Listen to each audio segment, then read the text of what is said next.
ما اقدرش احب حد لو انا ما بحبش نفسي. عيد الحب، كلمة الحب اللي مبوظه لنا حياتنا، واللي احنا من غيرها ما نعرفش نعيش، واللي احنا بسببها متدهولين، وحياتنا بتبوظ، وحياتنا بتدفع في السماء. اهم هدية ممكن نديها لنفسنا ونديها للناس اللي حوالينا ايه؟ ان احنا نتواصل مع قلبنا، ولو قلبنا فيه غدر، زعل، حزن، لوم، حقد، غيرة، نحاول نقلل من ده شوية النهاردة. دي أهم هدية ممكن فعلا نديها لنفسنا، وبالتالي نقدر نهديها لحد احنا حاقدين عليه، غيرانين منه، زعلانين منه، متضايقين منه، أو مش عارفين نتواصل معاه. فعشان أساعدكم تعملوا ده هنعمل تمرين مع بعض النهاردة. يلا بينا. عايزين نقعد قاعدة، ممكن رجلكم تكون في الارض، بس حاولوا تكونوا ايه، مش قاعدين عاملين كده، مش عاملين كده، قاعدين كده، عشان يبقى فيه نوع من الانتباه الداخلي. بنقعد قاعدة بتؤهلنا لان احنا نبقى منتبهين لنفسنا داخليا.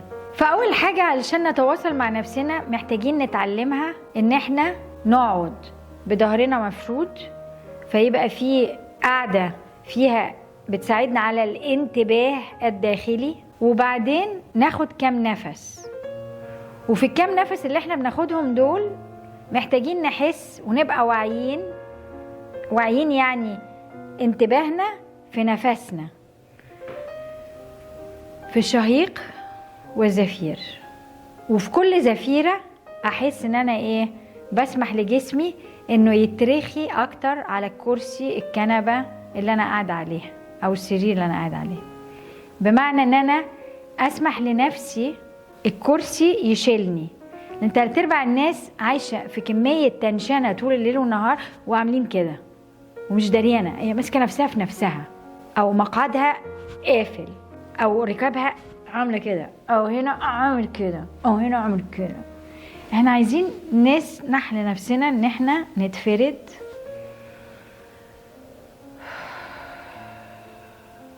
ومع كل نفس بناخده بنسمح لنفسنا ان احنا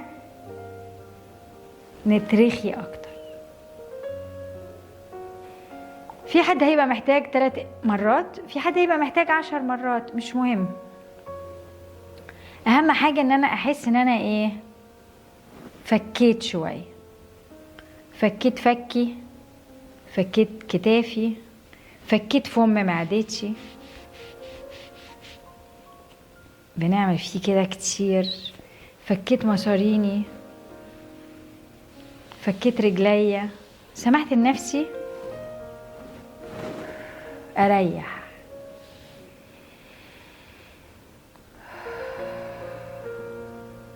وبعدين هحط ايدي الشمال على قلبي،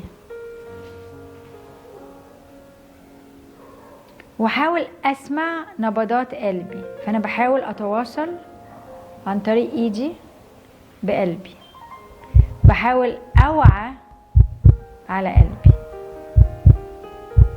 وحاول اسمع دقاته. في ناس هتسمع دقاته وفي ناس مش هتسمع دقاته، مش مهم. حاول تتخيل انك انت سامع دقاته. كلنا عارفين دقة القلب عاملة ازاي، النبض ده محتاجين نحس بيه. واسأل قلبك انت شايل ايه. هنخليها النهاردة في يوم الحب. في ناس هتكون حاسة بالوحدة، مفيش حد. في ناس هتكون حاسة كمية الناس اللي انا لازم اقول لهم، او في ناس حاسة بالتقل التاني بسبب ان هم لازم يروحوا يشوفوا ناس كتير. وفي ناس حاسة ان هي منتظرة حاجة ومش هتيجي وخايفين ما تجيش. فهنركز ايه اللي انا مستنياه، ايه اللي انا خايفة يحصل، ايه اللي انا خايفة ما يحصلش. وهلاقي ايه، صدري بيقفل، هلاقي فم معدتي بيشد، فاقعد اتنفس واسلم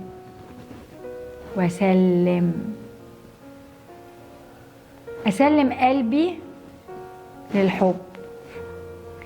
في الحالة دي أني حب ذاتي يا جماعة. ما اقدرش احب حد لو انا ما احبش نفسي. ما اقدرش احب حد غير لما احب نفسي. فانا بعيدها تاني، ما اقدرش احب حد لو انا ما بحبش نفسي. فحب الذات بيبتدي فين؟ بان انا اقبل انا فين. انا في اللحظة دي خايفة، انا في اللحظة دي مستنية من جوزي، مستنية من بنتي، مستنية من ابني، مستنية من حبيبي، مستنية من خطيبي، مستنية من اي حد ان يخش عليا بورد. الخطوة التانية ان انا اول حاجة ان انا اعترف انا خايفة ان ما يجيليش اللي انا مستنياه. الحاجة التانية ان انا اسأل نفسي السؤال من معرفتي بالشخص اللي انا مستنية منه، هل هو عنده المقدرة دي؟ ولا لا؟ هل في علاقتي بيه هو فهم وادرك لغتي في الحب، في المواقف اللي زي دي، في المناسبات اللي زي دي، ولا لا؟ وبناء على ذلك اشوف انا عايزه اعمل ايه في التوقع اللي عندي، في الاحباط اللي ممكن يحصل لي لو انا فضلت في توقع ما هواش موافق الحقيقه. التوقع لازم يكون نابع من حقيقه موجوده. لو حبيبي او حبيبتي ما بتتكلمش اللغه بتاعتي يبقى توقعي مش في محله، يبقى انا اكيد هاحبط، فمالوش معنى التوقع ده. الحاجة التانية، هل انا عندي استعداد للاستقبال؟ هل قلبي مفتوح للاستقبال؟ ولا لا؟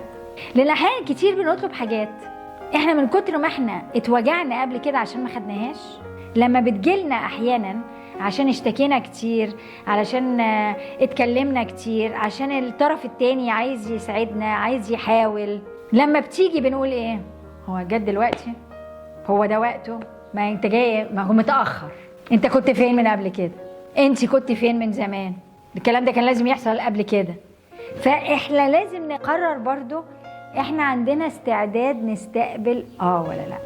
لو العنصرين دول موجودين واحنا بنتنفس وبنسأل نفسنا هنلاقي صدرنا فتح، فم معدتنا فتحت، وبعدين نسلم امرنا ونقول يا رب انا حطيت توقعي في المكان المظبوط، وانا هفتح قلبي النهارده للاستقبال، وهشيل حقدي او زعلي او لومي على جنب عشان استقبل، وبسلمك يا رب، ويا ريت يحصل اللي نفسي فيه. امين.